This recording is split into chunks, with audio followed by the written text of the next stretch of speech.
नमस्कार दोस्तों।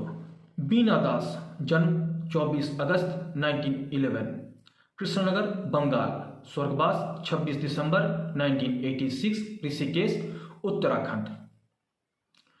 दोस्तों 1946 से 1951 तक बीना दास बंगाल विधानसभा की सदस्य रही थी। गांधी जी के नोआखाली यात्रा के समय लोगों के पुनर्वास के काम में बीना ने भी आगे बढ़कर हिस्सा लिया था। बीना दास भारत की महिला क्रांतिकारियों में से एक थी। इनका रुझान प्रारंभ से ही सार्वजनिक कार्यों की ओर रहा था। पुण्याश्रम संस्था की स्थापना इन्होंने की थी, जो निराश्रित महिलाओं के आश्रय प्रदान करती थी। बीना दास का संपर्क युगांतर दल के क्रांतिकारियों से हो गया था। एक दीक्षांत समारोह में इन्होंने अंग्रेज गवर्नर स्टैनली जैक्सन पर गोली चलाई, लेकिन इस कार्य में गवर्नर बाल बच गए और बीना गिरफ्तार कर ली गई। 1937 में कांग्रेस की सरकार बनने के बाद कई राजवादियों के साथ बीना दास को भी रिहा कर दिया गया। क्रांतिकारी गतिविधियां इस प्रकार रहा। कलकत्ता के बेथुन कॉलेज में पढ़ते हुए 1928 में साइमन कमीशन के बहिष्कार के समय बीना ने कक्षा की कुछ अन्य छात्राओं के साथ अपने कॉलेज के फाटक पर धरना दिया।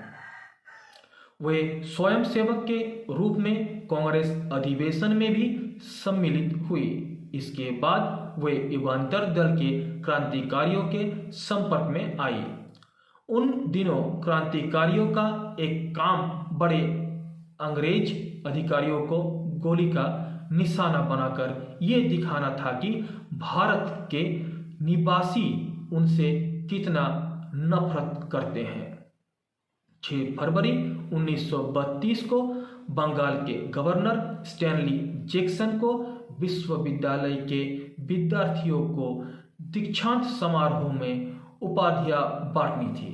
बीना दास को बीए की परीक्षा पूरी करने दीक्षांत समारोह में अपनी डिग्री लेनी थी।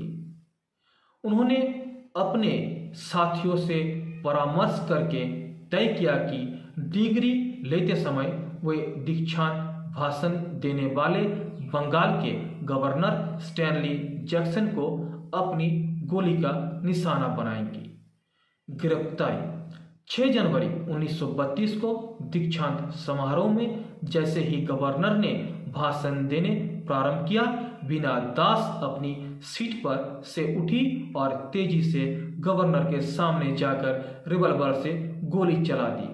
उन्हें अपनी ओर आता हुआ देखकर गवर्नर थोड़ा सा असहज होकर यहाँ वहाँ हिला, जिससे निशाना चूक गया और वह बच गया।